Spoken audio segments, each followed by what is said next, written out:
Tanış olun, bu 20 yaşlı gənc sahibkar Telmandır. Onun günümüzdə dəbdə olan Çin avtomobillərini diaqnostik edən bir servisi vardır.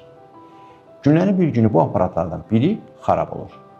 Telman aparatı aldığı Çin şirkəti ilə əlaqə saxlayır və ona deyirlər ki, təmir mümkündür, xidmət haqqı isə 1000 manat olacaq. Telman sevinə-sevinə gəlib mühasibinə deyir: "Nə yaxşı oldu, qiymət münasibdir, üstəlik ƏDV-si də yoxdur." Mühasib isə: "Telman bəy, sizi üzmək istəməzdim, amma bu xidmətə görə 180 manat ƏDV hesablayıb büdcə ödəməliyik" deyir. Telman təəccüblə soruşur: "Axı bu necə ola bilər?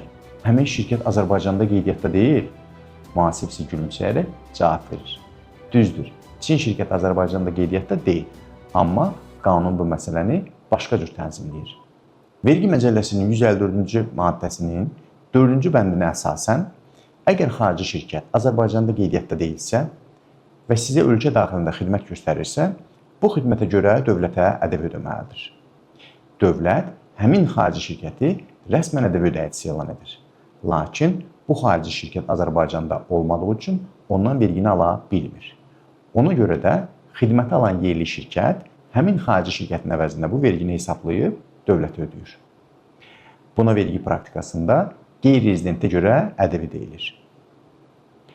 Bizim misalda Telman tək işləyirdi. Yaxşı, bəs deyək ki, o tək olmasaydı, bir neçə dostu ilə birləşib ortaq bir iş görsəydi, bu zaman ƏDV ödəyicisi kim olacaqdı? Növbəti videoya baxaq.